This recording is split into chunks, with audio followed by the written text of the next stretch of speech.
ಹಾಗಾಗಿ ನಮಗೆ ಆಶೀರ್ವಾದ ಮಾಡಿದ್ದಾರೆ. ನಾವು ಕಲಬುರಗಿ ಜನರ ನಿರೀಕ್ಷೆಯಂತೆ ಪ್ರಾಮಾಣಿಕತೆಯಿಂದ ನಿಸ್ವಾರ್ಥತೆಯಿಂದ ಕಲಬುರಗಿ ಅಭಿವೃದ್ಧಿಗಾಗಿ ರಾಧಾಕೃಷ್ಣಾಜಿಯವರು ಮತ್ತು ನಾವೆಲ್ಲರೂ ಅಜಯ್ ಸಿಂಗ್ ಅವರು ಪಾಟೀಲ್ ಅವರು ಪಾಟೀಲ್ ಅವರು ಎಲ್ಲರೂ ಸೇರಿ ನಾವು ಕಲ್ಯಾಣ ಕರ್ನಾಟಕ ಬಹುತೇಕ ಒಂದು ಸೈಡ್ ಆಗಿಬಿಟ್ಟು ಮಲ್ಲಿಕಾರ್ಜುನ ಖರ್ಗೆ ಕೂಡ ಭಾಳ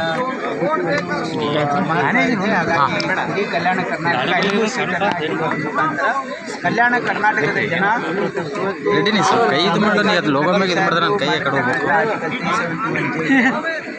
ಕಳೆದ ಸಾರಿ ಅವರ ಸೋಲಿನ ಒಂದು ಹಿನ್ನೆಲೆಯಲ್ಲಿ ಜನರಿಗೆ ಅವರ ಅರಿವಾಗಿ ಇಡೀ ಕಲ್ಯಾಣ ಕರ್ನಾಟಕದ 5 ಸೀಟನ್ನು ನಾವು ಗೆಲ್ಲಲಿಕ್ಕೆ ಸಾಧ್ಯ ಆಗಿದೆ. ಮತ್ತು ನಮ್ಮ ಸರ್ಕಾರದ ಗ್ಯಾರಂಟಿಗಳು ಮಾನ್ಯ ಮುಖ್ಯಮಂತ್ರಿಗಳಾಗಿರ್ತಕ್ಕಂಥ ಸಿದ್ದರಾಮಯ್ಯನವರು ಉಪಮುಖ್ಯಮಂತ್ರಿಗಳಾಗಿರ್ತಕ್ಕಂಥ ಕಲ್ಯಾಣ ಕರ್ನಾಟಕದ ಹೆಚ್ಚಿನ ಒಂದು ಆದ್ಯತೆ ಕೊಡ್ತಕ್ಕಂಥ ರೀತಿಯಲ್ಲಿ ಕೆಲಸ ಮಾಡಿರೋದ್ರಿಂದ ಇಡೀ ಕಲ್ಯಾಣ ಕರ್ನಾಟಕ ಜನ ನಮಗೆ ಆಶೀರ್ವಾದ. ರಾಜ್ಯದ ರಿಸಲ್ಟ್ ಬಗ್ಗೆ ಏನಾಗ್ತದೆ? ರಾಜ್ಯದ ರಿಸಲ್ಟ್ ಡಬಲ್ ಡಿಜಿಟ್ ಹೋಗಲಿಲ್ಲ ಅಂತ ಬಂದಿದೆ 10 ಸೀಟ್ ಗೆದ್ದಿದ್ದೀವಿ ನಾವು. ಅದೇ ಸರ್, ಸ್ಪೆಸಿಫಿಕ್ ಕಲಬುರಗಿ ವಿಚಾರಕ್ಕೆ ಬಂದರೆ ಖರ್ಗೆ ಅವರು ಸ್ಪೀಚ್ ಇತ್ತಲ್ಲ ಭಾಳ ಭಾವನಾತ್ಮಕವಾಗಿ ಮಾತಾಡಿ ಸಾಹೇಬರು ಭಾವನಾತ್ಮಕ ಹೇಳಿದರು.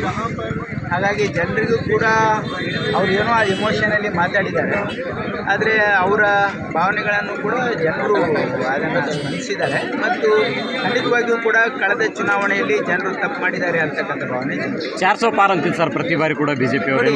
ಈಗ ಹೇಗಾಗಿದೆ ನೋಡ್ತಾ ಇದ್ದೀರಲ್ಲ, ಈಗ ಇಂಡಿಯಾ ಒಕ್ಕೂಟಕ್ಕೆ ಭಾಳ ದೊಡ್ಡ ಪ್ರಮಾಣದಲ್ಲಿ ಸೀಟ್ಗಳು ಸಿಕ್ಕಿವೆ. 230 ಆಸುಪಾಸು ಸೀಟ್ ಬರ್ತಕ್ಕಂಥ ಸಾಧ್ಯತೆಗಳಿವೆ ಅಂದರೆ ಟಿವಿಯಲ್ಲಿ ಬರ್ತಾ ಇದೆ.